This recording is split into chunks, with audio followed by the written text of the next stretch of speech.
रक्षाबंधन काही तासावर आहे। चोपडा शहराच्या बाजारपेठेत रक्षाबंधन निमित्त राख्या विक्रेत्यांनी विविध प्रकारच्या राख्या विक्रीसाठी दुकानात लावली आहे।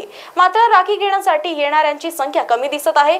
दुकानाच्या संख्येत वाढ झाली, मात्र ग्राहकांचे प्रमाण कमी झाल्याने राखी विक्रेत्यांना वाट पाहावी लागत आहे। यावर्षी राख्यांच्या दरात वाढ झालेली आहे।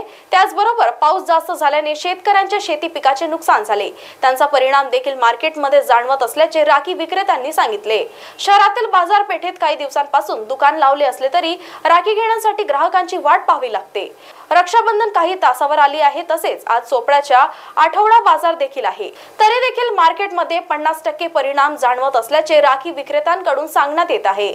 पावसामुळे शेतकऱ्यांचे मार बसले, त्यामुळे व्यापार मंदी थोडी व्यापार चांगला राहिला असता।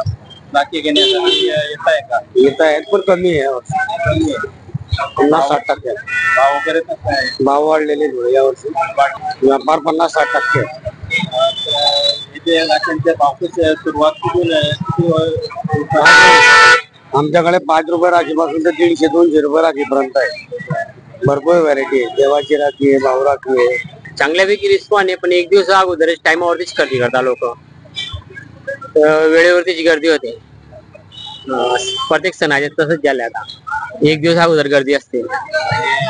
मार्केट थोडं बरं आहे बुवा, 2 दिवस होऊन थोडं बरं आहे काय, पण यावर्षी थोडे मालाचे भाव वाढलेले आहेत काय, त्या हिशोबाने थोडं गिरायकाचे थोडं नुकसान होतं बुवा। आणि कसं आहे, ग्राहकाला आहे ना वस्तू थोडीशी लिमिटेड पाहिजे बुवा, कसं आहे कारण मजुरी कमी आहे, पाऊस जास्त झाला यावर्षी, त्याच्यामुळे मजुरी पण कमी आहे पब्लिकला, त्याच्यामुळे थोडंसं पब्लिक अडचणी येत आहेत बुवा, त्या हिशोबाने तरी आम्हाला ऍडजस्ट करून देतो आपण। मला कमीत कमी 10 दिवस झाले।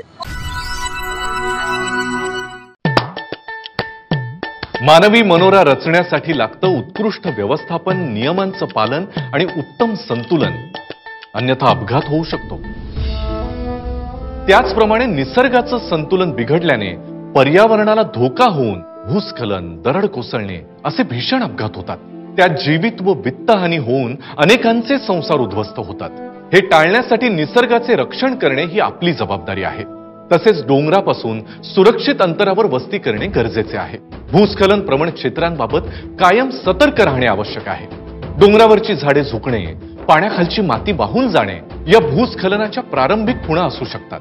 या संबंधित सूचना संबंधित विभागाला दिल्या पाहिजेत, जेणेकरून जीवितहानी टळू शकेल। निसर्गाचं संतुलन व नियमांचं पालन केल्यानेच आपलं आणि निसर्गाचं रक्षण होऊ शकतं। आपत्ती व्यवस्थापन, आयुष्याचे संवर्धन। आपत्ती व्यवस्थापन, मदत व पुनर्वसन विभाग, महाराष्ट्र शासन। आपलं आयुष्य म्हणजे आंधळी कोशिंबिरीचा खेळ नाही, कारण अचानक कुठलंही संकट येऊन धडकू शकतं। त्यासाठी डोळे सतत उघडे असायला हवेत, अन्यथा अंदाज चुकून आपणच अडचणीत येऊ शकतो। अनेकदा आपण आपत्ती टाळू शकत नाही, पण सतर्कतेमुळे कमीत कमी नुकसान होईल याची काळजी घेऊ शकतो। संकटात घाबरून न जाता मार्ग काढू शकतो। शासकीय सूचनांचे पालन करून आपण मदत पथकाला सहकार्य करू शकतो। आपत्तीविषयी सतर्कता वाढावी आणि आपत्ती व्यवस्थापन सोयीचे व्हावे म्हणून शासनानं मौसम, मेघदूत, सचेत, भूकंप हे ॲप्स विनामूल्य उपलब्ध केले आहेत। त्यांचा वापर करा। सतर्कतेमुळे जीवितहानी बरोबरच वित्तहानी सुद्धा टळू शकते। प्रसंगावधान राखा, योग्य कृती करा। आपत्ती व्यवस्थापन, आयुष्याचे संवर्धन। आपत्ती व्यवस्थापन, मदत व पुनर्वसन विभाग, महाराष्ट्र शासन।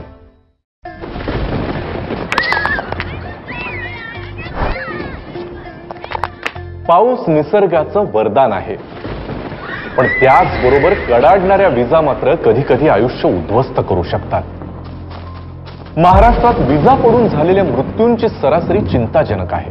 विजा पडणे आपण थांबवू शकत नाही, पण आपण आपल्या जीविताची काळजी घेऊ शकतो। विजा चमकत असल्यास मोकळ्या जागेवर राहू नका।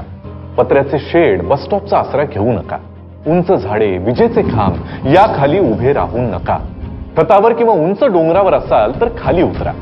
पाण्याच्या मोठ्या साठ्यापासून दूर राहा। घरात विजेची उपकरणे हाताळू नका।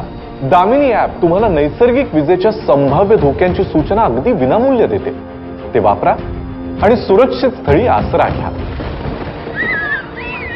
आपत्ती व्यवस्थापन, आयुष्याचे संवर्धन, आपत्ती व्यवस्थापन, मदत व पुनर्वसन विभाग, महाराष्ट्र शासन.